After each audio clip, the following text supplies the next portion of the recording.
Welcome back to the show, everybody. Welcome back, everyone. I'm Gina, And I'm Evo.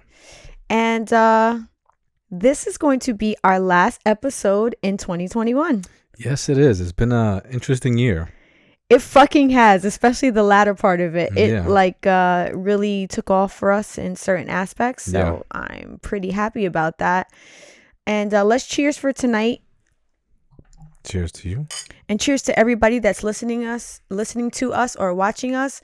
I hope that you are looking to bring your new year in fabulously. Cheers to that.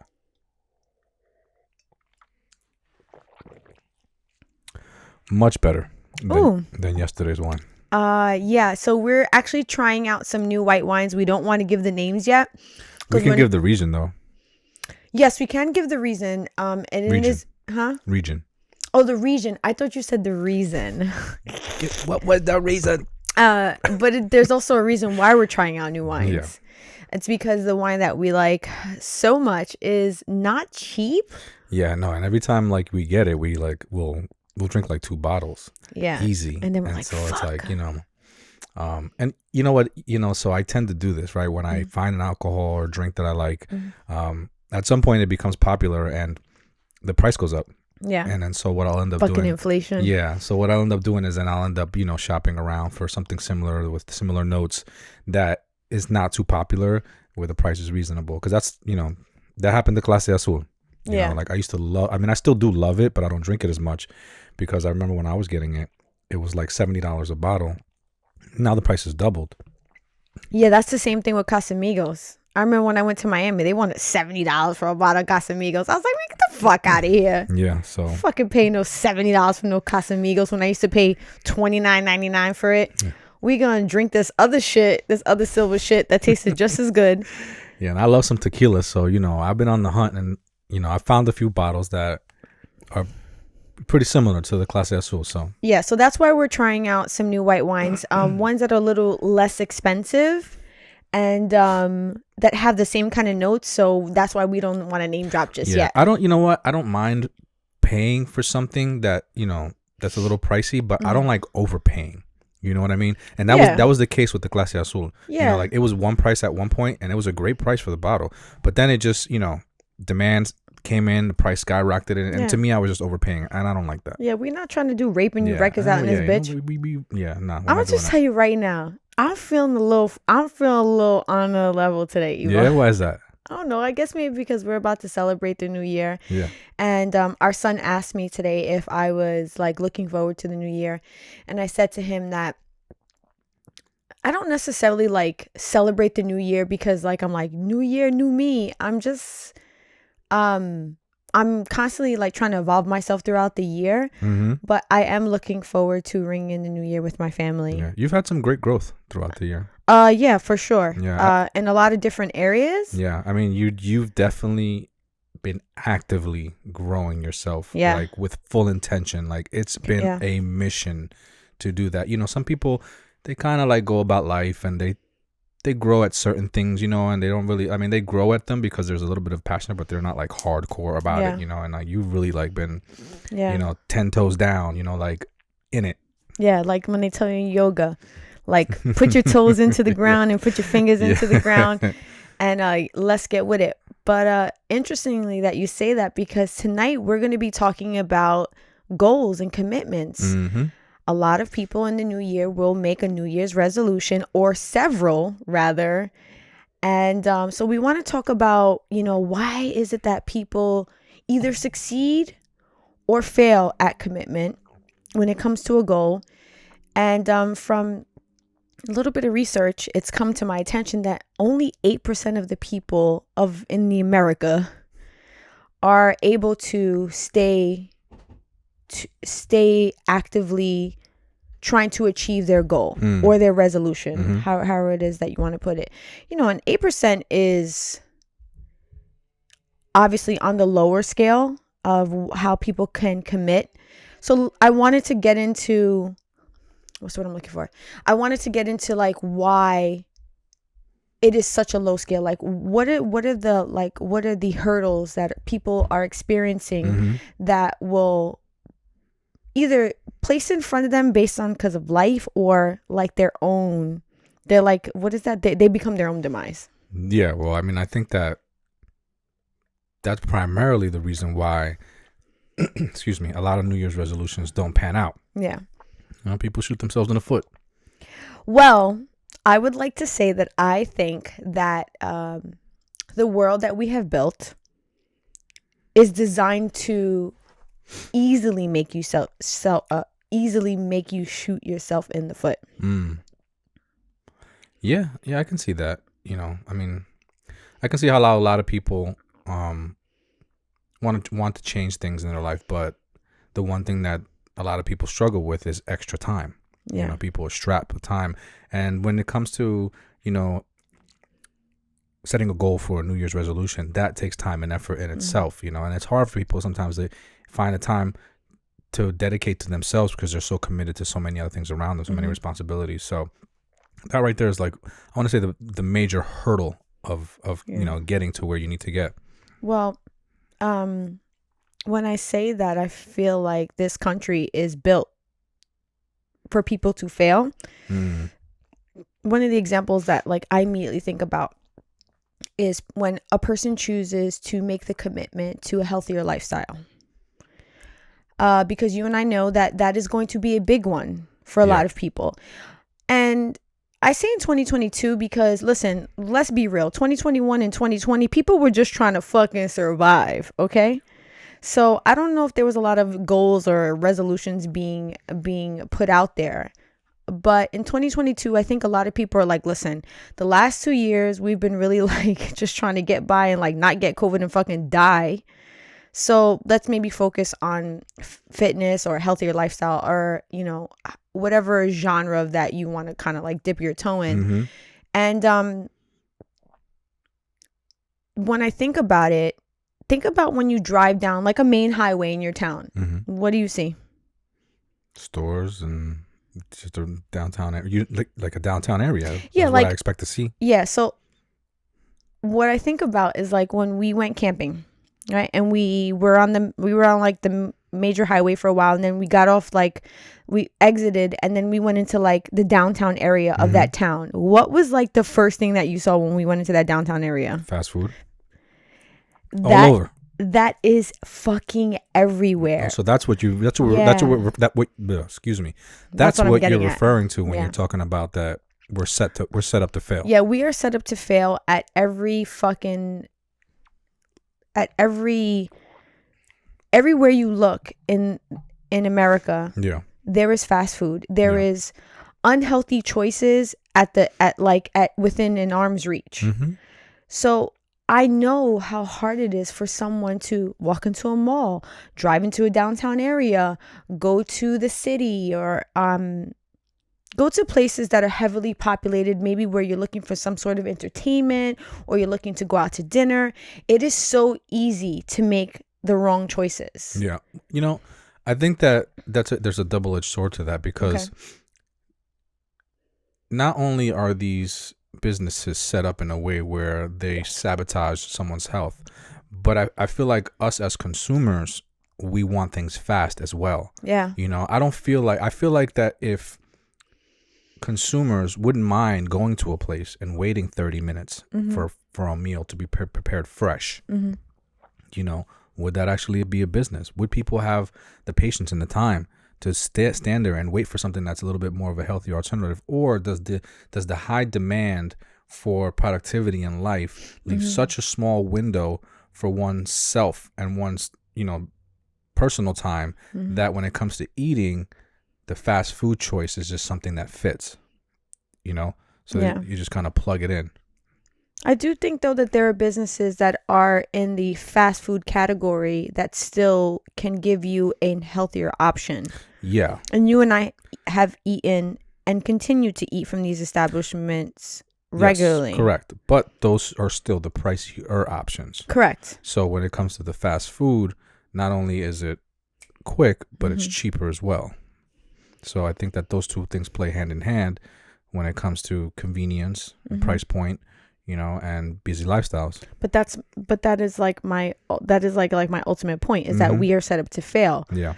When you make things fast, cheap, and fucking easy, people are But gonna flock to that shit. But we are the consumers. We demand it, right? I So understand like that. without the consumer, there isn't a business.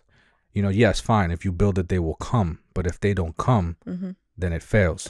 But that was my initial point. I said the world that we built. Right. So Well, yes. when you initially said we shoot ourselves in the foot, Mhm. I said, yeah, but we built it so that we wind up doing that to ourselves. So it's a vicious cycle is what it is. So you have to find a way to break that cycle. So when you set a goal or New Year's resolution, I think that sometimes people are not realistic about their life and how their life runs on a day-to-day in order for them to set realistic goals because I have friends, I have family, I have acquaintances, I have coworkers that I've heard several people set goals. And based on my own experience of setting fitness goals, of setting healthier lifestyle food goals, of setting, more disciplined goals as far as like giving myself constant, self-education, looking into new areas of mental health. I try to give people advice, and it seems to me sometimes that people like to dream. And I think that that's part of their own demise. And it's beautiful to dream and want, like, what you see, the gold at the end of the rainbow, but that's not realistic. So I think sometimes people forget all of the responsibilities that they have in their day-to-day life when they try to implement these new goals or these new resolutions. And that is why only 8% of the population will succeed, because I feel like the people who say, okay, this is the life that I live, how can I implement this goal? In addition to that, there has to be, I feel like the goals have to be at a micro level, not a macro level. Mhm. And I speak from experience. And when I first decided that I was going to commit myself to a healthier lifestyle, and that was encompass of, I'm sorry. When you said you were going to commit yourself, it just sounded like for a brief moment. It maybe sounded that like too. that's where the conversation was going. Yeah, no. When I decided I was going to commit myself to a healthier lifestyle, not commit myself to a facility, which maybe I should have at some point in my life. Well, I think what you should have said was when you decided to commit yourself to a healthier lifestyle. Is that not what I said? I don't know. I think not, but That's fine. And Yeah. you know what? I'm so happy that you caught me on that. But when I decided to make that commitment, okay? There we go. Yeah. When I That decided was to make that commitment, I said to myself, what does my life look like? I have a husband, I have a household, I have a career that I still need to be able to manage at a level that is suffice for me. Because everybody has different levels of the way that of what they think is suffice for them. Like how they like to run their household, how they like to like participate in their marriage, how like they like to take care of their children. That's different for everybody. So I said to myself, what is okay for Gina? Mm-hmm. And once I decided what that was, I then said, how now can I fit in this goal that I want? And what I decided was I needed to do it at a micro level. So what I did was I implemented fitness and food separately. I attacked the food first. I was like, okay, I'm just going to focus on having a healthier lifestyle when it comes to the food. I did that for quite a while before I then said, okay, now I'm going to tackle the fitness part of it. Yeah. Well, I mean, that was the smart way to go about it for sure. But that smart way came from several failures. So I feel like that's why I say I speak from experience. Yeah. Well,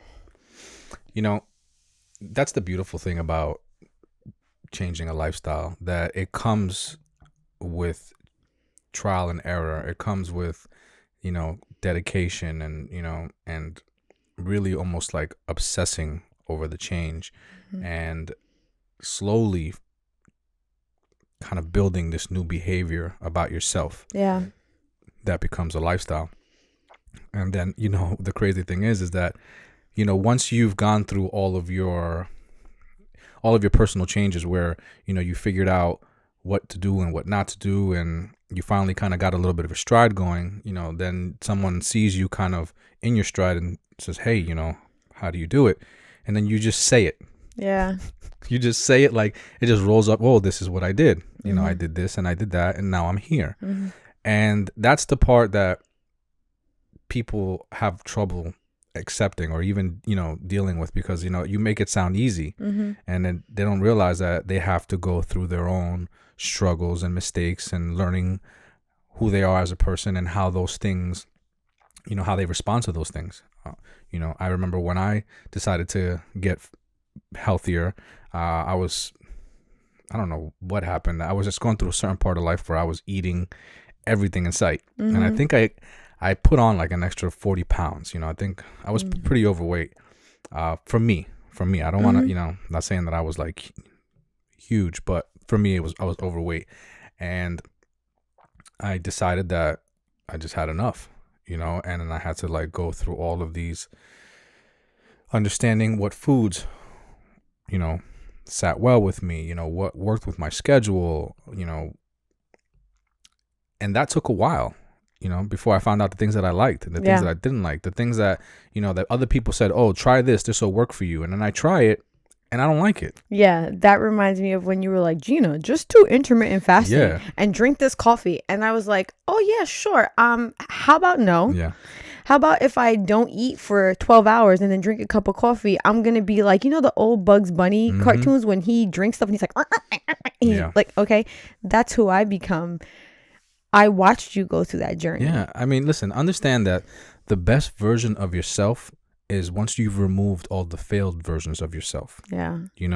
You have to, it's like creating a software program or a video game. You create the beta version, and then you go and you find all the little bugs and you tweak them out, and you develop a 1.0 version, and then you test that out and see how that goes, and you find all the twerks and tweaks and things about that, come out with a new version, and then you slowly build a newer version every single time. And you got to do a test run on each single version to see how that performs. Yeah. And when and find the things you don't like about it, and then tweak that out, and then build the best version of yourself. And that goes for anybody that's trying to make any change in their life. To think that you're just going to do something and you're going to just do it, and the first time you're going to do it, it's going to go great, you're being naive. When you say that, I immediately think about something that I heard more recently that like really made so much sense to me, is like when you're chasing results instead of the habit, you're always going to be set up to fail. Right.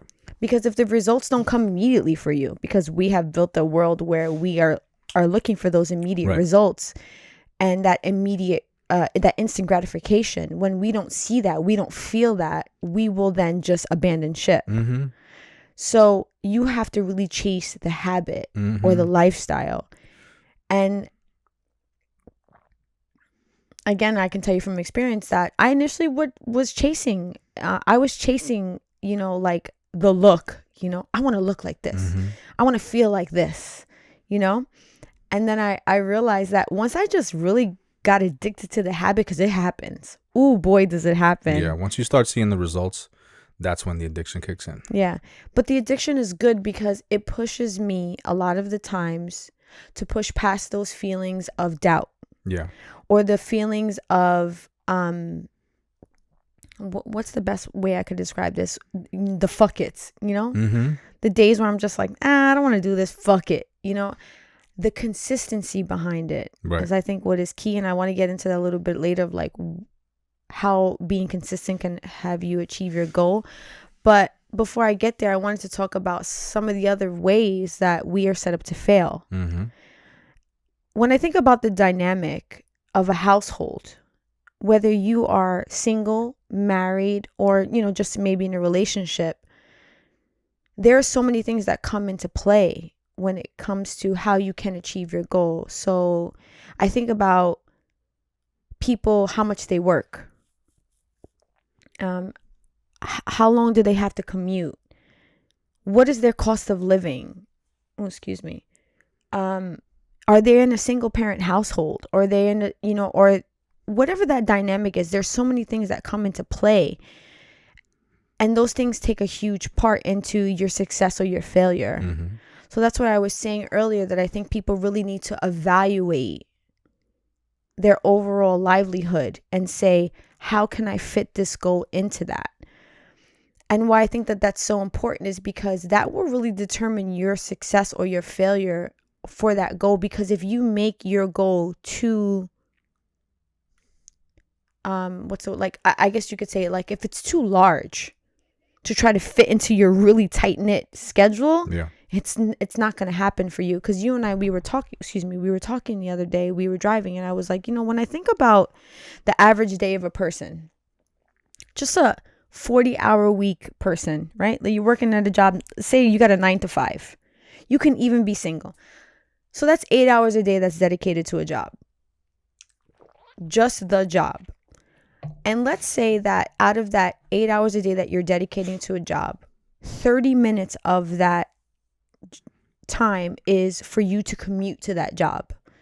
Because on average, in the United States, a person is commuting about 27 minutes to their job each way. So that's right there, an additional hour on top of that 8 hours. So now we're at 9 hours. And to some people, that's light travel. That's Gucci. That's Gucci right there. Okay.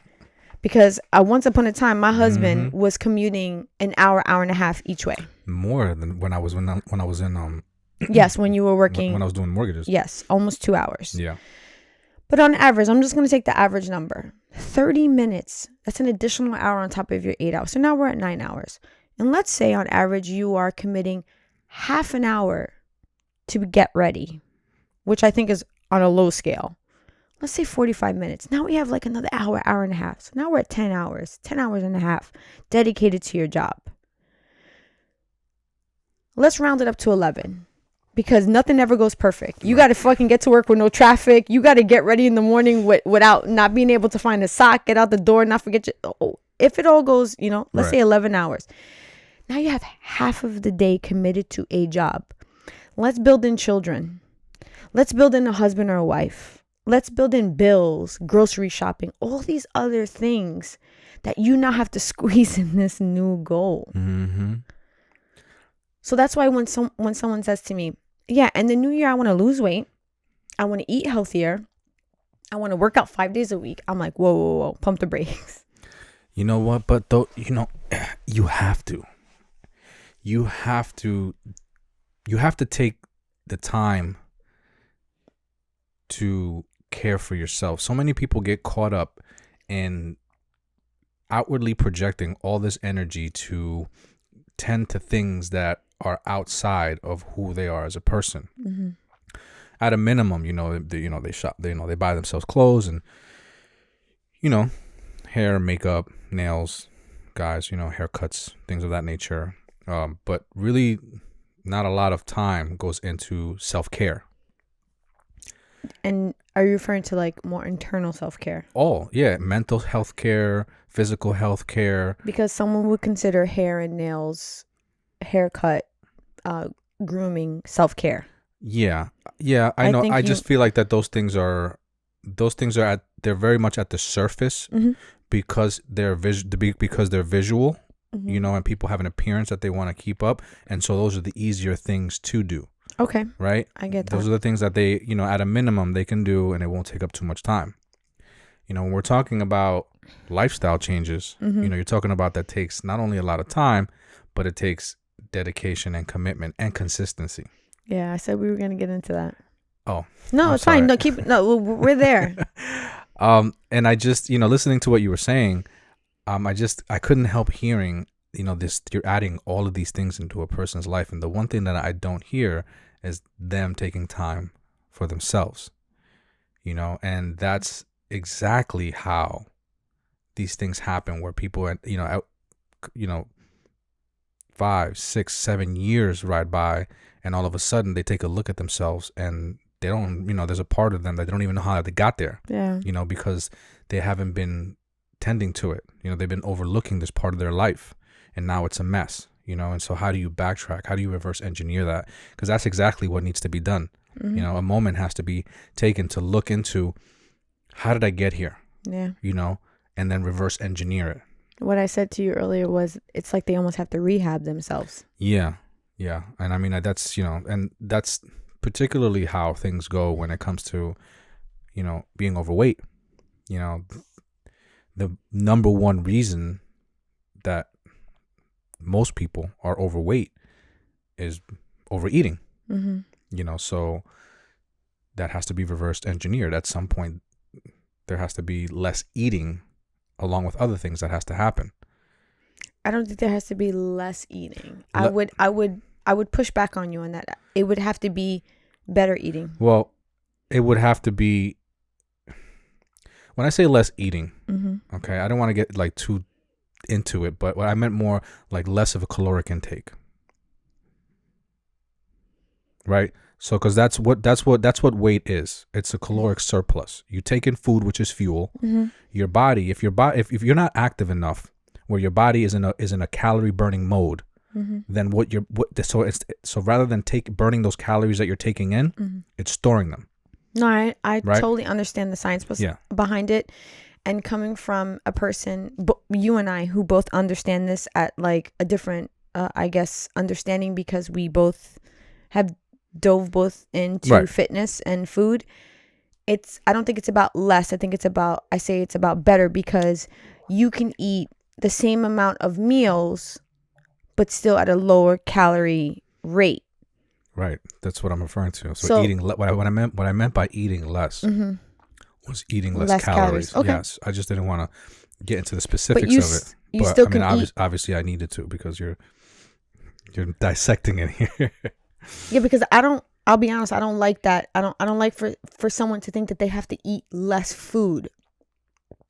No, you have to eat better quality food that consists of less calories. Yeah. If you're gonna, you have to have a whole food diet. Yeah, like I don't even want to say diet, but you just have to have a well balanced meal. Yes. And you have to be taking in things that your body needs. Yeah.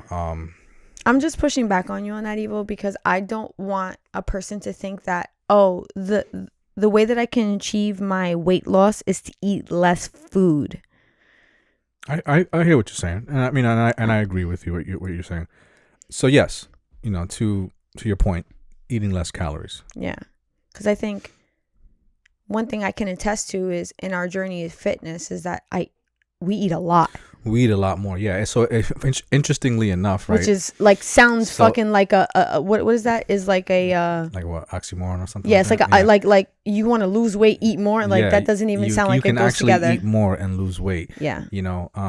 For people who haven't explored, fitness and healthier eating, it actually takes a lot more food to meet the caloric intake of junk food and fast food. Yeah, it takes a lot more of healthier it's food. It's whole foods that we're eating. Yeah. So you end up eating more volume wise just to meet your caloric to meet your caloric maintenance. And as you smile, I just think about sometimes when like these meals are presented to us. Yeah. Cause like, you and I, sometimes we take turns. I'm just like, how am I gonna eat all this? And it's whole foods. It's like it's oats and it's like, for example, the other day you made breakfast and it was like a spinach omelet with like turkey bacon, and there was like a really there was avocado, there was fruits. It was like this whole plate of whole foods, and I dove into it. And at some point I looked at you and I went, I can't eat any more of this, even though like my caloric intake is really not on like the really, really high side. But I was just like, well, this is a lot of food. But versus something like a McDonald's breakfast that is not a lot of food, but really high in the caloric intake, I think it's like what you're trying to get at. Here's the funny thing about fitness is that when you're active and you're into fitness, your body is looking for that food to burn. Yeah. Like that's your source of energy. That's your source of fuel. So when you're actively fit, when you're, actively exercising, your body's taking that next meal and they're like, all right, this is our next source of fuel. We're about to burn this shit. Yeah. And when you eat it, your body is processing it to burn. Yeah. And when you don't exercise and you're not, active, then your body's doing the exact opposite. Yeah, your body's like, yo, we're gonna hang on to this real quick. Yeah, like, obviously we don't move a lot, so we need to save this because we know in the event that we start moving, we're gonna have it. Yeah. And that's what it does. It stores it. But we digress. Yeah, we sure did. We could talk about fitness. Yeah, I would say that Evo and I are very passionate about this, and our journeys took a hold of us at different times. Evo has been a lot more into the fitness and healthier lifestyle, I would say a good 5 years before I was. Yeah, I started, what's funny, because I put on weight like early on in our relationship and fast. Yeah. Just a little backstory. When we got together, I didn't know that Gina could cook. And I think you sat down and you prepared my first meal. Like you made me dinner one night. It was our first time eating, and you made me dinner, and it was chicken cutlet, rice and beans, one of my favorite meals. And I thought that you ordered it, like it was that good. And I even asked you, like, did you order this? And you were like, what? Like I got kids, like I have to cook, what I mean? And I was so like blown away by the fact that you can cook that after that I was literally eating everything that you made, and I was like double portions, seconds, and before I knew it, I had put on some weight. Like like your man, could have potentially wore a bra at one point. It was that bad. I don't remember it that bad, but it was that maybe bad. because I was too busy feeding you. And so the turning point for me was that one day I go to put on my socks, and I put on my socks, over my knee. I reach over and put on my socks, and I go to reach over to put on my sock, and I can't reach my foot, and I'm like, what the fuck? And I was like, oh shit! And because my gut had grown so big, that it prevented me, and I had to like turn my foot to the side and reach over and put on my sock for the first time.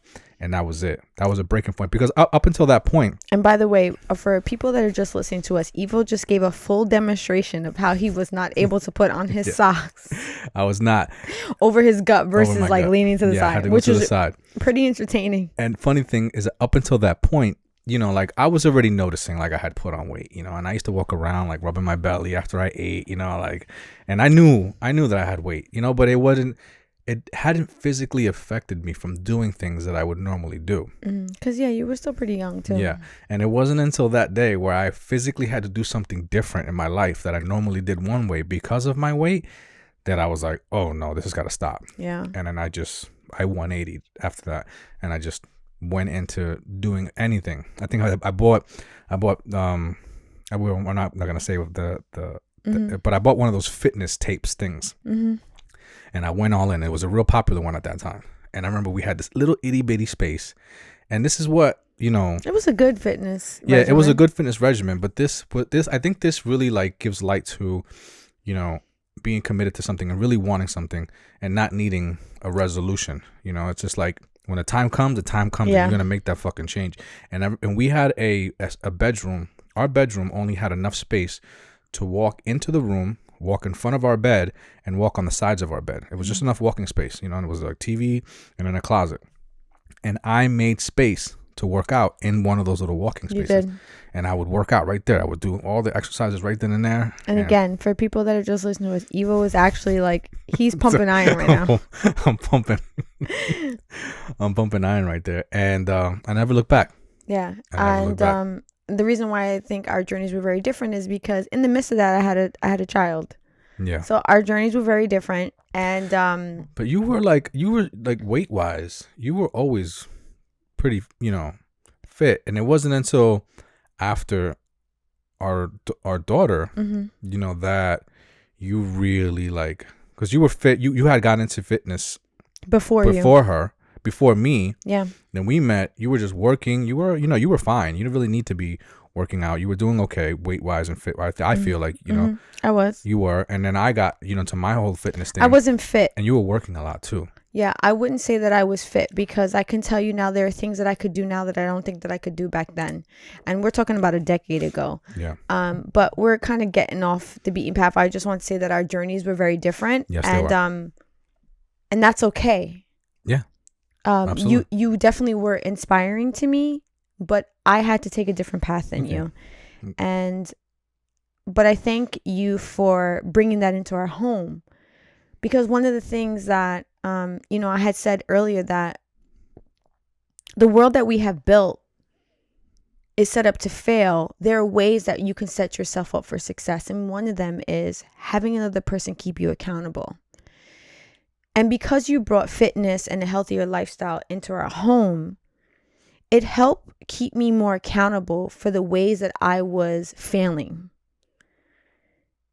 So you were a constant reminder of ways that I could have been doing things better. I just had to find the way that it worked for me. Yeah. And I think that when you said earlier that that's the kind of miss when like someone asked me, Gina, how do you do what you do? And I kind of just like spill it to them. And it seems so easy. Especially people will look at me aesthetically and think, oh, you're skinny. It's easy. But they don't understand that, I gained 50 pounds with our daughter. Yeah, you did. And, I've had 3 children and I've had 2 C-sections. It is not easy. And I had to find my way. But through that, I was able to, there were times I didn't feel like doing certain things. And you would look at me and you'd be like, hey, remember that commitment that you made? Or, I'm going to go work out today. I don't know what you're doing. And just real quick. And it would remind me. But I think that's one of the ways that people can be successful in their journey is if they say to another person, whether it be a friend, a spouse, a parent, hey, this is what I'm about to embark on. I need for you to check me sometimes. But what were you going to say? Oh, no, I was just going to point out that, even though you did put on 50 pounds, they were a beautiful 50 pounds. This is Evo. Let me tell you right now. This is Evo. This is Evo putting in his fucking coins right now. I just want to point out that, to any woman that has a baby and puts on weight, don't let nobody tell you that weight is not beautiful. Okay? Because that shit right there is something that no man can ever go through or whatever have to deal with. Mm-hmm. And it's just a beautiful thing that, you women put that on to bear a child. And, you have to deal with whatever whatever comes after that, what I mean? And I think it's amazing, because whatever comes after that is there's a lot to be said, because a lot of different things come. Yes, they do. But so my point to you is that if you choose to embark on a journey of a goal or a commitment, having someone take that journey with you, whether they're doing the workouts with you, whether they're eating the healthy foods with you, whatever it is. Or if you even just say to a person, hey, every couple of days, just give me a phone call and ask me, what you doing? Mm-hmm. Like me and my girl group, we have a group chat where we constantly send inspirational stuff. Hey, I just finished this workout. Hey, I just tried this new thing. And there's times in that group chat where my girlfriends are like, fuck, man, I've been kind of slacking for a couple of days. And I'm just like, why? Like, what's going on? That's dope that you guys keep each other accountable. And it's not, and there's sometimes where real conversations have to happen where, I just had a couple friends get, pretty sick with the flu. And they were just like, I was sick for 6 days and I just got back in there and I feel like crap. And I'm like, guess what? Fucking, I salute you.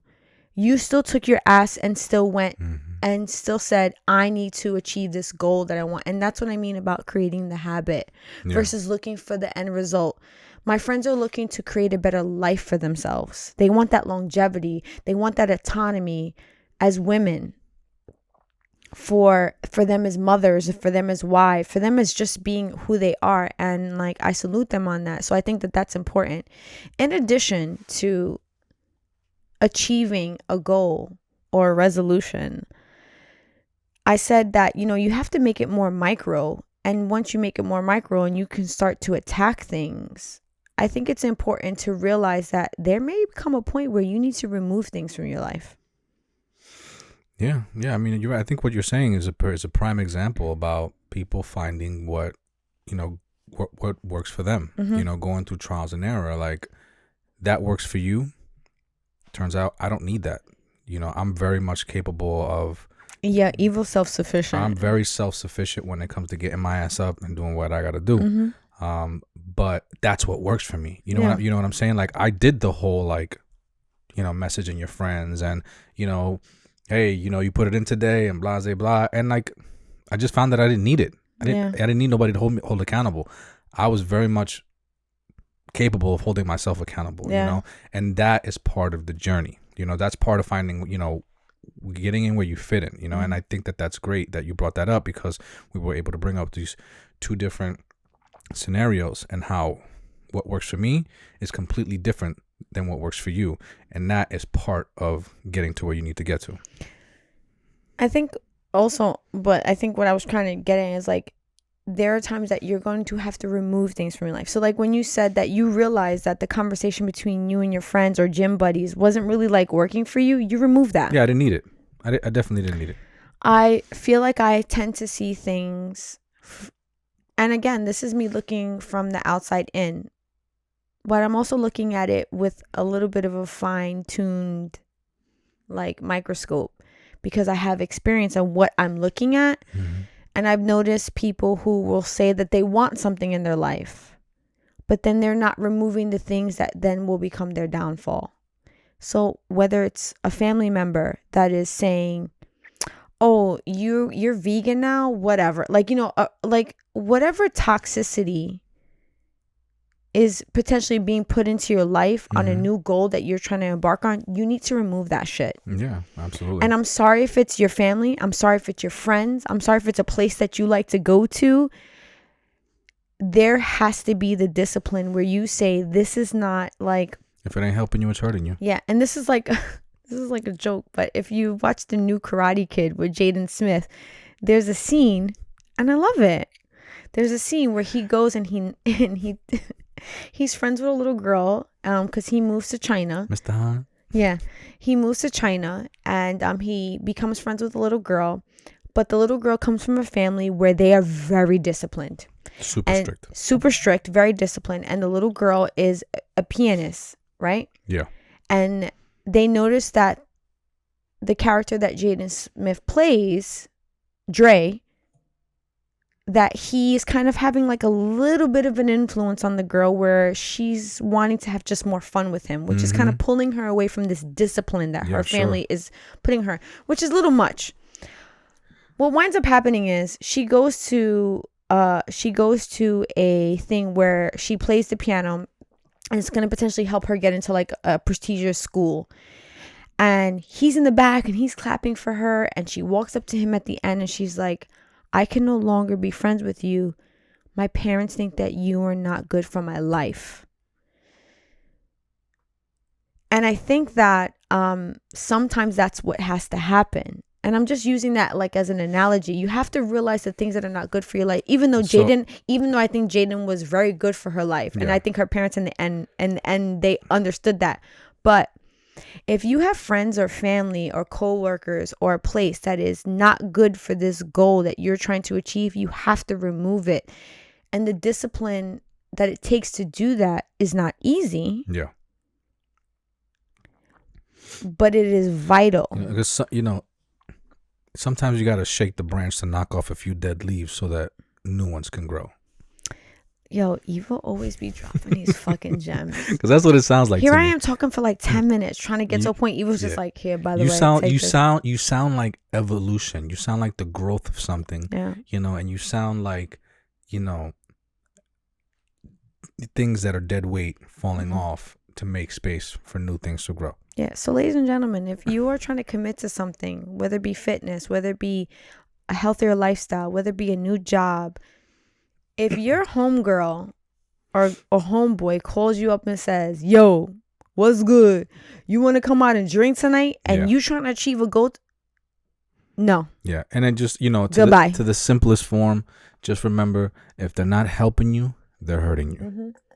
It is that simple. If you're trying to achieve something and your friends are not about what you're doing and they're not about helping you achieve that goal, then whether you want to think it or not, they are hurting you. And it may not be directly trying to hurt you, but they are hurting your results. They are hurting your journey and the speed that it's going to take for you to get to where you're going to go. Because they're altering your trajectory. Yeah, well, yeah, as you dedicate time and still tend to these people that are, not doing what you want to do, you're taking away time from what it is that you should be doing. Yo, and therefore it's hurting your results. I watched this shit happen in RIL, in real life. Mhm. I watched this shit happen. I'm like, oh my God. Didn't he or she say that they wanted to do X, Y, Z? And now I see them at the bar, or now I see them at the club, or now I see them, wherever it is that they should not be to attain that goal. Yeah. It makes me sad because I know the discipline that it takes. So let's talk about discipline, because I keep saying that. Wait, can I want to tell a quick story. And it's kind of a sad story, but it really supports what it is that you're saying. So when I was a teenager, I got caught smoking weed in school, right? And I had to like go to like this program, whatever. And part of the program afterwards was that I was on probation, and I had to stop smoking weed. And I was very disappointed in myself, for getting myself in that situation. But before I got into that situation, I had a best friend, and that's all we did every goddamn day. I mean, it was no fair. We would get together and we would find a way to smoke some weed, and and we would hang out all afternoon, and that's what we did. And we were best friends for a long time. And I remember after I got out and I was on this new journey, I wanted to be with my best friend. I mean, like, this was my road dog. Like, you want to talk about somebody that, like, he was my right arm. Like, I didn't feel right not spending a day with him. Like, the day just didn't feel right. And I remember when I got out, I was hoping that, like, we could still chill, and be best friends, but he was still about that life. And I was on something different. Like, I had to be, for my well-being.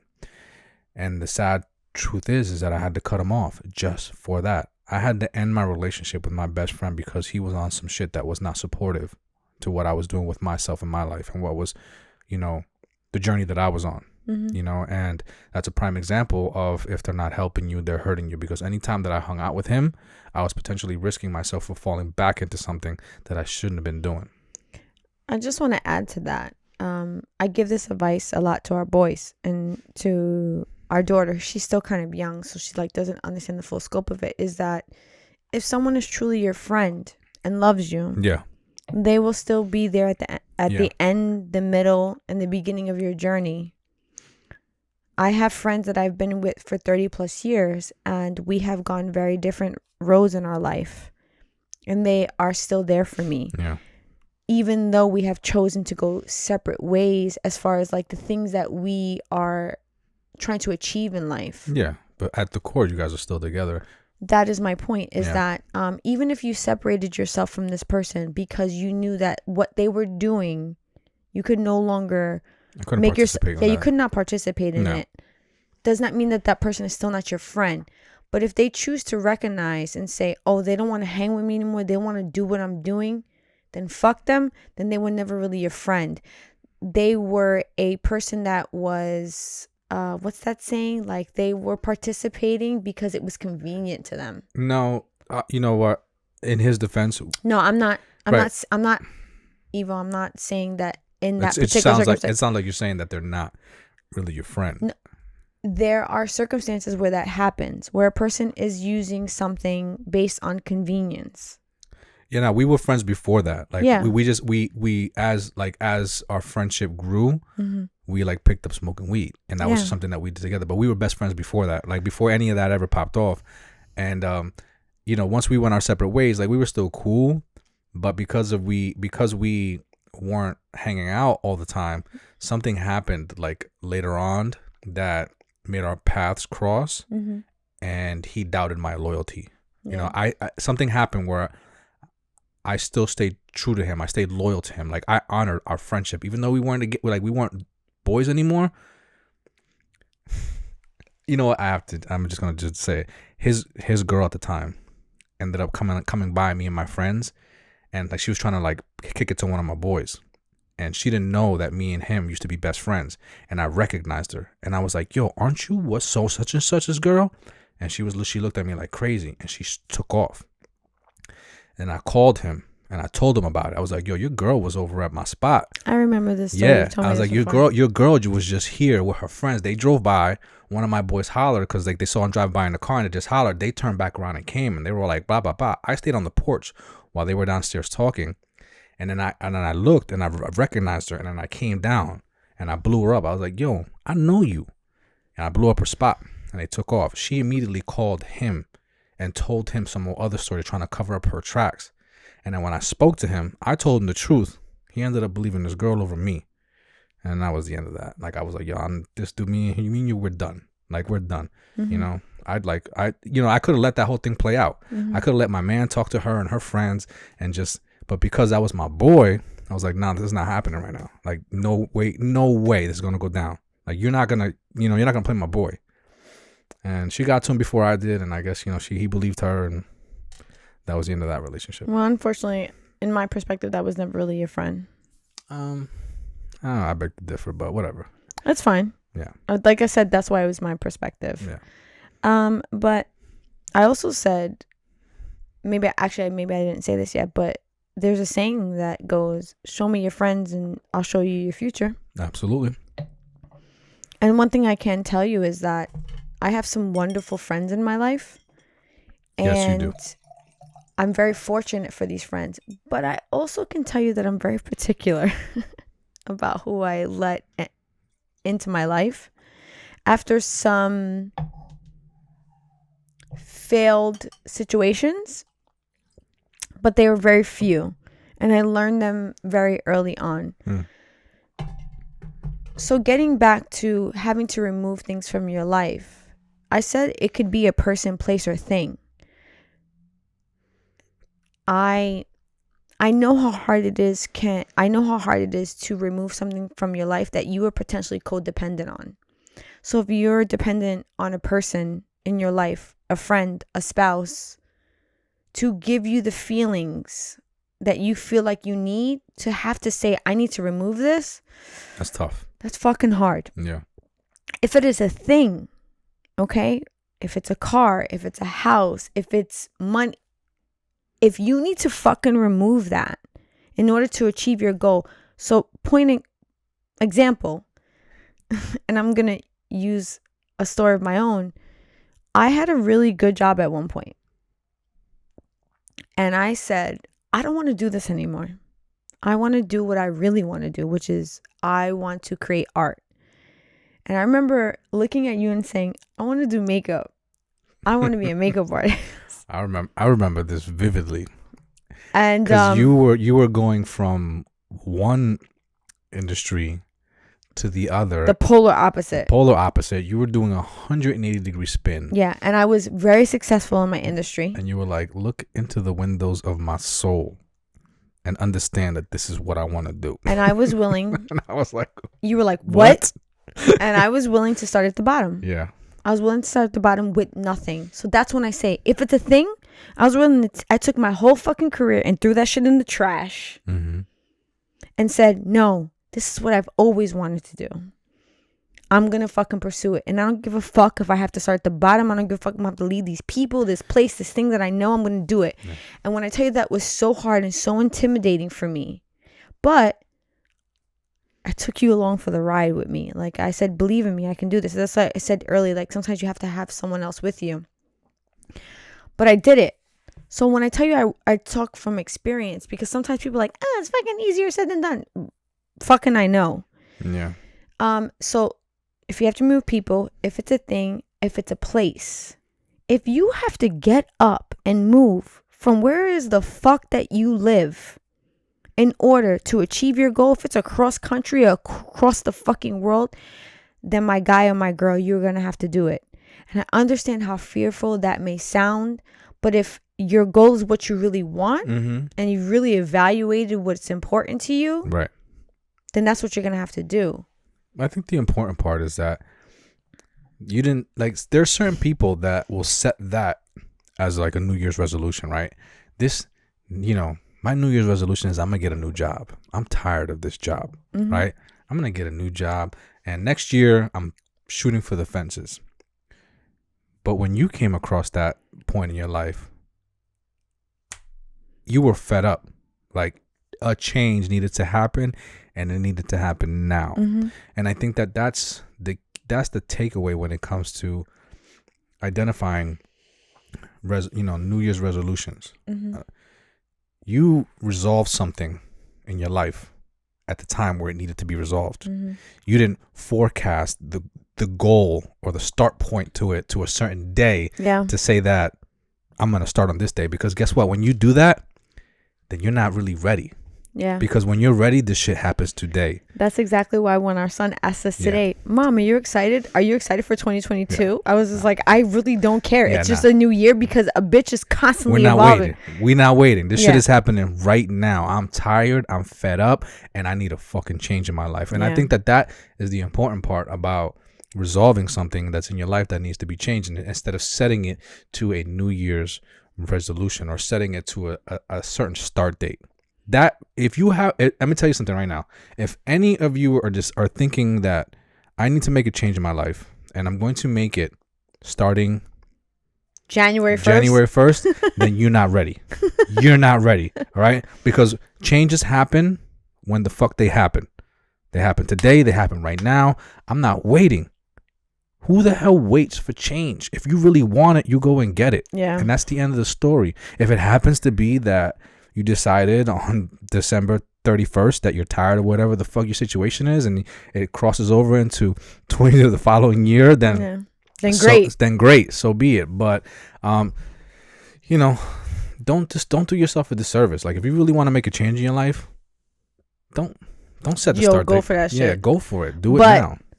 Go for it with intention. Yes, absolutely. Okay, because it can't be some flip-floppy shit. So let's talk a little bit about consistency and discipline. Because what I've learned is that those consistency, discipline, and goal, the three of those things go together. So in order to be consistent, you have to be disciplined. In order to achieve a goal, you have to be consistent. That's why I say the three of those go together. So how do you become disciplined? Discipline is not something you are born with. It is a skill that you have to learn. How you choose to become disciplined is very dependent on who you are as a person. You are going to have to say to yourself every day, this is working for me, this is not working for me. It's going to have to take some real self-awareness. So what I recommend, and this is my personal recommendation, is that you really start your journey on becoming self-aware. Because when you become self-aware, you understand what works for you and what does not work for you, and how you can be disciplined and how you cannot be disciplined. So hang on a second. And you know how you said in the beginning of the show that I have really chosen to really grow myself. Grow yourself, yes. I've been doing that, I want to say now, for the last 7 years now. 7 years I've been actively looking to grow myself since I left my full-time job. That entire journey started with becoming self-aware. I had to understand my feelings. I had to understand my actions. I had to understand my words. I had to understand my movements. Because if I did not understand that, how can I apply discipline to any of that? Mm-hmm. Once I understood who I was as a person and why I did things the way that I did, I started to dive into how I can then discipline myself. I read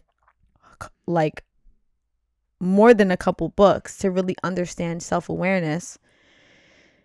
And once I did that, I fucking hit the ground running. So I recommend to people to become self-aware. Once you become self-aware, then you can decide how you can discipline yourself. And then from your discipline, like Mike Tyson will say, if you ain't got discipline, you ain't got nothing. You can then become consistent.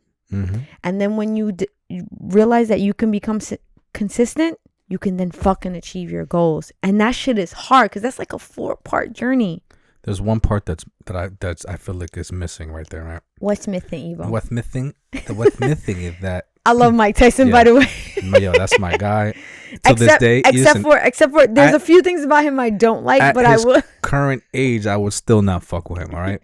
Yeah, but total respect, Mike. I've listened to him in a couple of interviews. Yeah. I respect a lot when it comes to his discipline. So, when it comes to discipline and dedication and self-awareness, right? Mm-hmm. The key phrase here is self-awareness. Mm-hmm. I want people to understand, our viewers and our listeners, that the type of self-awareness that you're talking about, that Gina's talking about, is the type of self-awareness that you project when you make yourself aware of things around you that need correction. For example, your kids. You see your kids not doing something. Hey, don't do that. You should be doing it like this. You see why you do this? The lessons that you so easily project onto someone else, right? You see why you do this? You do this because of XYZ, right? Or your partner or your friends. You see this thing that you do, it shouldn't be done like this, it should be done like that, right? That energy that you're putting into correcting and you're projecting it outwards, that is the same energy that you need to be pointing back at yourself. Yo. That is the type of self-awareness that you need. You need to keep that energy and project that shit onto yourself and watch how your life will change. True story. Right? Point that cannon inward, right? And watch how you move. Mm-hmm. Right? If you're really serious about changing yourself and being self-aware, do that to yourself. Just think about it. Take a moment and close your eyes and think about all the times that you've pointed your finger and you've tried to correct someone around you for acting the way that they're acting, right? And think about you analyzing yourself and pointing that finger back at yourself. That's exactly why last show I was like, when men are like, what value do you bring to the table? I was like, are you fucking perfect? You better be perfect, because the energy that you're projecting right now is that you're fucking made out of perfection right now. So I want to know, if you're not perfect, what the fuck are we talking about right now? Exactly. And I can tell you from experience that energy is hard to cultivate. Yeah. It's hard to cultivate because it's so easy to point the finger, but it's so hard to reflect on your own self. I have had people tell me stories of, I'll give you a perfect example. We have an older son. He's in his mid-20s, and he has said things to me like, I have friends and acquaintances and coworkers that their family members are trying to tell them how to live their life. Meanwhile, their friends, co-workers, and other family members are miserable. Yeah. How dare you try to tell someone of a youth, you should be doing XYZ, but I'm actually currently miserable. Mm-hmm. I'm doing a job that I hate. I'm married to a person I can't stand, and I'm at a level in my personal appearance and health that I am like not giving a fuck about. Yeah. But you should go get an education and be fit. Are you kidding me right now? And to Evo's point, put that energy into yourself. Yeah, and I just want to say one more thing, right? Only one more thing, right? Just to support this, right? Yo, fucking with you today. Not only put that energy into yourself, but understand how valuable that is, right? And I'm gonna repeat something that I heard, not my words, but I just feel like that this right here really defines this shit right here, what it is that we're trying to say, right? Okay. So, if I gave you $100,000 right now, mm-hmm. you'd be pretty fucking happy, right? Yes. Yeah, right. I thought so. If I up that to $1 million, mm-hmm. you'd be fucking like lit. I'd be ecstatic. You'd be ecstatic, right? So let's just turn this shit up a notch. If I gave you $10 million, mm-hmm. tell me you would not be the happiest and just most satisfied that you've been in your life. Okay. You know what? I used the wrong words. I used the wrong words. I love you. And I know you. Because I said that wrong, super self-aware. But just tell me yes. that right there fucking wouldn't be everything to you. It wouldn't. I love you. It would not be everything to me. But would it bring me a sense of security that would be on like an ultimate level? Yes. Right. Yes. It would be an ultimate. It wouldn't be everything to me. It would be an ultimate level of security, right? Yes. But if I told you that if I give you $10 million, mm-hmm. you wouldn't wake up tomorrow, mm-hmm. would you take it? No. Of course not. And that just goes to show that your time is worth more than $10 million. Yeah. So that being said, understand that it is worth $10 million for you to find the time to invest in yourself. Yeah. It is worth more than $10 million to find that it is invaluable for you to find that time to invest in yourself. And it will, the amount of value that it will inject into your own life is immeasurable in dollars. Let me just tell you, over the last, I want to say since 2019, maybe even earlier, but I'm going to say 2019 to current. Because of the pandemic, I've had a lot of time to look inward, more than I had prior to 2019, because we were just trying to, like, sustain our living. But because the pandemic took hold of a lot of people's lives, it gave me a lot of time to inner reflect. Yeah. When I tell you what is valuable to my life, and the amount of things that I'm willing to do now versus what I did 10 years ago has drastically changed.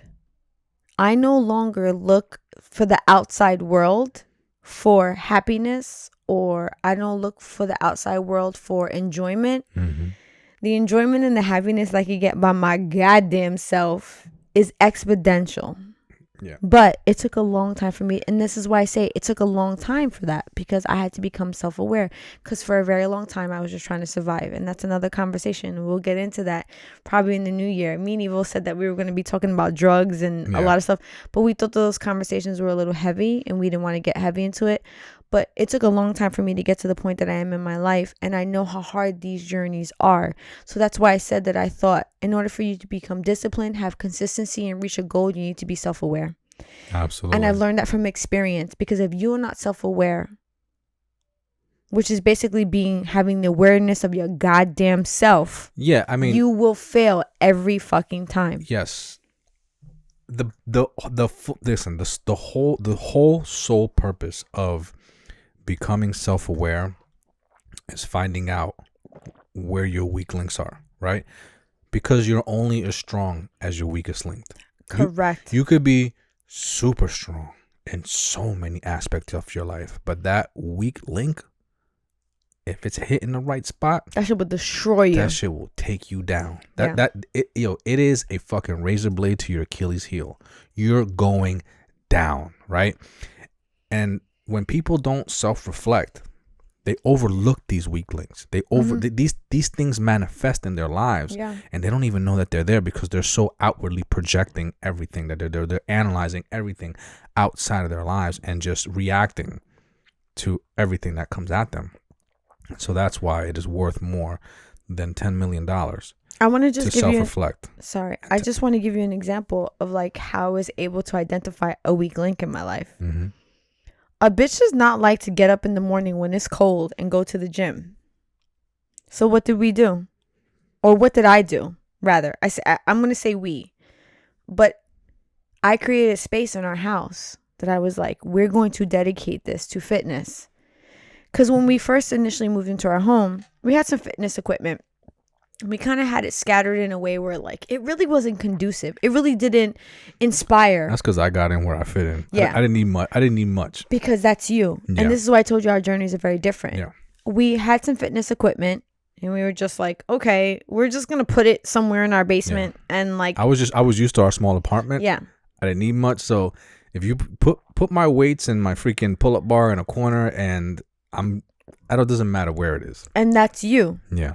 But for me, I needed something a little bit more inspirational. I needed something because I knew that a bitch did not want to get in her car and go to the gym, because to me that was wasted time, because I'm very self-aware. I know that I don't want to have to spend another 10 minutes getting to the gym.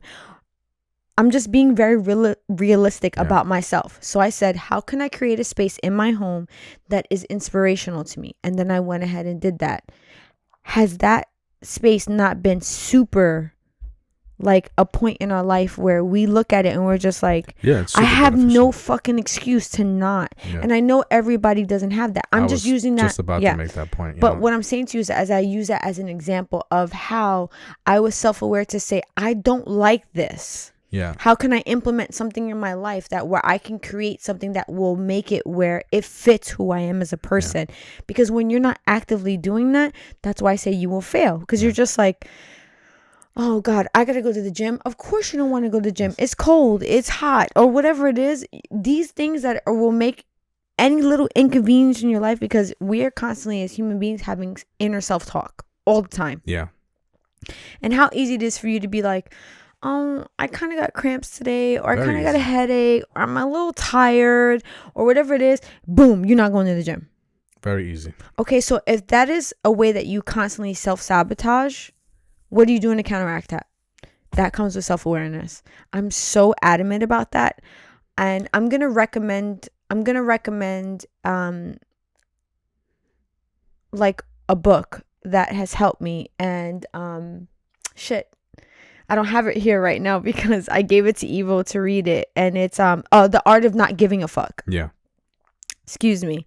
And it is by, can't remember the author right now, but it's Mark something. I forget. But it's The Art of Not Giving a Fuck. And when I tell you, the title will make you think it's something different, but it's going to teach you how to say, fuck, man, this is what's actually important to me.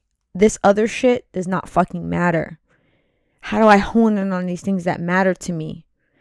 That book has helped me so much that there's so many times that me and Evo may have a difference of opinion. I'm like, I love you, but that is not important to me right now. That is not going to help me ascertain my end goal. And I've become very self-aware about what is positive for me. I can't worry about that right now. But I just want to say that those moments of, I don't want to fucking work out today. Those moments of, I just want to eat some bullshit today. Mm-hmm. For me, I'm speaking for myself here. Those were golden nugget moments, right? Okay. And when I say those are golden nugget moments, because those are the moments that when you combine them with self-awareness, Mm-hmm. they fucking stick out like a sore thumb, right? When you take a moment to self-reflect back on your life and you can identify, and you are open-minded enough to say, I fucked up there. Yeah. I fucked up there. When you couple those with the self-awareness, those are the two ingredients that set the trajectory onto a different path. Like, for me, they went hand in hand. Yeah. I needed those fuck ups, and then reflection back on my fuck ups to say that I fucked up there. I'm going to hold myself accountable. I shouldn't have did that. That was my bad. And identify that as a wrongdoing and correct myself. Yeah. I will tell you that my journey in becoming self-aware really helped me understand why there were times where you were successful in your journey, I failed. Yeah. And it was because I was a woman and you were a man. Yeah, well, yeah, I mean, we operate differently. But it was very hard for me to understand that, Evo. It was very hard for me to understand why. It was hard for me to understand it at the beginning. It was very hard for me. I used to recommend a lot of things to you that I would do, not realizing that it's just totally different for you because you're a woman. But I would meet you with opposition a lot. And I didn't even understand why I was meeting you with opposition. But I just knew that those things didn't work for me. But I didn't understand why they didn't work for me. And it wasn't until I became self-aware that I understood why they didn't work for me.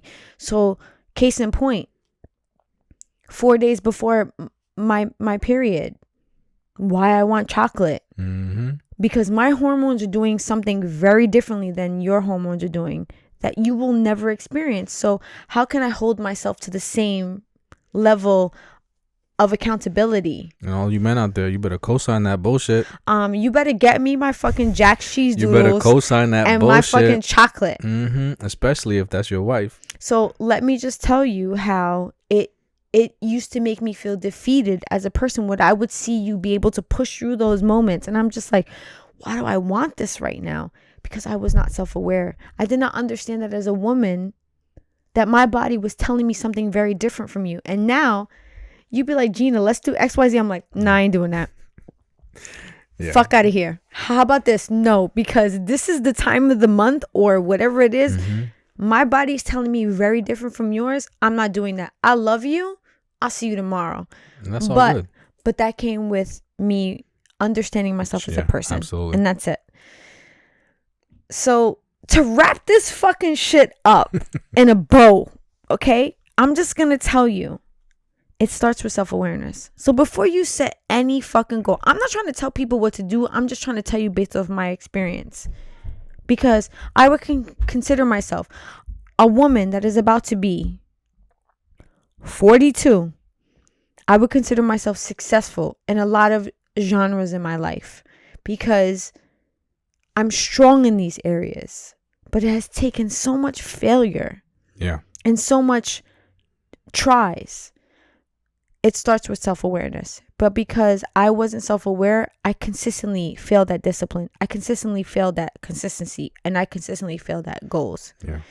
Start at being self-aware. And again, that book that I recommended, which is The Art of Not Giving a Fuck, that is one of many. If you start researching at that book, and then there's a multitude, there is The Atomic Habits, many books that are out there. Start there. And this is why I said that I think, my personal opinion is that if you start at a micro and then you go to macro, you go there. And then you start with, okay, now I know myself. How can I take who I am as a person and ground me and discipline me? Take all fucking 10 toes and ground them shits. Mm-hmm. And then from that grounding, you go to, how can I now be consistent with this discipline that I have ascertained? And from that fucking consistency, I'm going to say to myself, I want this. Now let's make this shit a habit. Yeah. To anybody that's actually tried to resolve something in their life and hasn't been as successful as they would have liked to be, and are potentially at a crossroad where they almost feel like they want to give up, take a moment, right? And this is a bit of self-reflection, right? Take a moment to reflect on something that you are successful in life. Take a moment and think about what it took for you to get there. And then reevaluate what it is that you're doing and the effort and the time and the dedication that you've been putting into that, and see if it measures up to what it is that you're actually successful at. And this is why this is Evo and Gina, because honestly, I took 10 minutes to say something. Evo was just like, by the way, you know, that's just realigning yourself. You know what I'm saying? Because sometimes, you know, we take on things in life and we take them on with the idea that they're not as difficult as they actually are. We fail at these things, and they are hard, and we fail at these things, and we kind of beat ourselves up a bit because we went into this with the mindset of it was going to take a certain degree of difficulty, and we were willing to put in that effort of difficulty, and because it didn't succeed with the effort that we put into it, then it almost feels like a failure. Yeah. Right? But it's not. That's just part of the journey. It's a hurdle. Keep going. Those are the moments where you have to like really think back about, what am I good at? Yeah. What am I a professional at? What do I do and what do I finesse? Right. Yeah. And how long did it take me to get there? And that's why Gina will run 3 miles and Eva will run for 30 seconds. Yeah, I'm not a sprint. I'm not an endurance runner. But I'll give you a good sprint though. For real. I'll give you a hell of a good sprint. Me and Eva go to the track. I'm like, oh my God, did he just smoke me in a smile? You know what I'm saying? But come run for 3 miles. Come that full. Dude, forget about it. I won't even make it the full mile before I'm just like, and Gino just be like, see ya. But it's because we learn what we're good at. Yeah, you'll be up there with Eminem putting in that 8 mile. Oh shit, 8 miles is a little crazy. I'm not there yet, but I definitely can. I can go distance. You could run. Only because you could run. I've learned what is good for me. Yeah, you definitely outperform me in a distance for sure. Yes, in a distance. But when it comes to that spurter shit, no, don't come. Yeah. Don't talk to me. That short burst, that energy right there, I got that. I got that. I need some of that testosterone. Yeah. But I think we've decided that we're going to end our segment for you today a little earlier than we do usually. You know, only because it's about to be New Year's. Yeah, for sure. Yo, we got, 2022. Yeah, we're gonna go take it easy this year. You know what's funny? For the rest of the year, at least. Yeah, right. You know what's funny? When I was growing up, and I'll just share this real quick. I was born 1980, and because I was born on the beginning of a decade, my birthday always mimics. My age always mimics the year. So what I mean by that is we're going to 2022. I will be 42. And every ending of the year, my age mimics that. So when I was growing up, one of the things that I always looked forward to growing up is that the year mimicked my age. So I have a very vivid memory that I would like to share, and it's that my mom took me to Disney World in 1987. Okay. Excuse me. 1988. I apologize. 1988. No, I'm sorry. I was right. Initially, 1987, because that was the year my little brother was born. And she took me to Disney World for Christmas. It was me, her, my little brother. My little brother was born in August of 1987. So we went to Disney December of 1987. And Mickey Mouse and Minnie Mouse picked me out of an audience to come on stage with them for Christmas. And they were like, hi, I'm Mickey. What's your name? And I was like, Gina. And they were like, how old are you? And I was like, I looked into the mic. My lying ass self went 8. I was only 7. Because when you're born at the beginning of a decade, you feel like every new year you become that age. So because it was December 23rd or whatever it was, I was like, I'm fucking 8. I mean, listen, you weren't that far from it. No, like, but I would love one day to share with the audience the videotape where I looked out into the audience and I looked for my mother and I was like, I'm 8. And I knew that I was bold-faced lying. Because you was telling yourself that every year, though. I know. And that was me being self-aware. I knew that the minute that it turned 1988, Gina was 8 years old. We don't need that other shit. So I told Mickey in 1987 that I was 8 years old. They gave me this big ass candy cane. And I remember he was like, can you wave real hard and wave Merry Christmas? And I was like, Merry Christmas. And I remember looking into the audience like, my mother's gonna tell me that I'm a fucking lying ass bitch. But it's actually one of the best memories that I have of my mom, because when I went back in the audience and I had my big candy cane that Mickey gave, my mom didn't say anything to me. She hugged me really tight, and she was just like, you know what, Gina? I was just about to say the same thing. Like, she was like, Gina, you know what? They picked you because I had on like a Mickey. Back in the day, they had like hats that had the Mickey ears, and my mom was like, they picked you because you had the Mickey ears, Gina. It's one of the best memories that I have of my mother. I don't have many, but that I just wanted to share that because that was going to transition me into the new year, and I just wanted to share that. I don't think that, I don't have a problem with it. I don't think that our viewers or our listeners have a problem with giving you a pass on this one. So from me, I lied. And I'm speaking for our viewers and our listeners, Gina, you get a pass. Oh, thank you. I appreciate that. Yeah, without a doubt. I appreciate that. Yeah. But I just wanted to share that because that was a really great memory that I had about like coming into a new year. It sounds beautiful. I hope that everybody has the ability, because I know that COVID right now is on the fucking rise. I hope that you are safe, that you are happy, and you are spending time with family and friends that you love. And if you can't, listen, we have a whole fucking 2022 to do that shit. Me and my friends were just talking about celebrating Christmas in July. Like, that's like a joke. But I wish that to everybody out in our audience, whether you're listening to us, whether you're watching us, I wish you a healthy and happy new year. And just to reflect on our episode real quick, a small recap. Just remember that when it comes to New Year's resolutions, don't wait till the new year. Just resolve that shit. Mm-hmm. Resolve it now. Resolve it when you're thinking about it, when you're feeling it. And understand that a new year is not the definition of a resolution. A resolution happens when you're fucking fed up. That is your new year. Yeah. Right? And whether that's January, July, or fucking September. Yes. Just know that at that point, that's when the page turns to a new chapter. Yeah. People like to tie it from the turning of the page of one year to another. Mm-hmm. And that's what a resolution is. You're turning a page in your life. You're turning to a new chapter, right? So people like to tie it with that, thinking that their lives are going to turn with the turning of a new year. And that's where you're setting yourself up for failure, right? You're putting your you're pulling all your eggs in one basket. You're projecting your energy onto something that is going to move without you, right? Mm-hmm. And most of the time, that's what it does. It moves without you. So let that shit go. Stop setting New Year's resolutions. Just know that when it's time, your time will come because you're fucking fed up and you don't need a goddamn New Year to do it. Yeah. And with that, real talk. Cheers.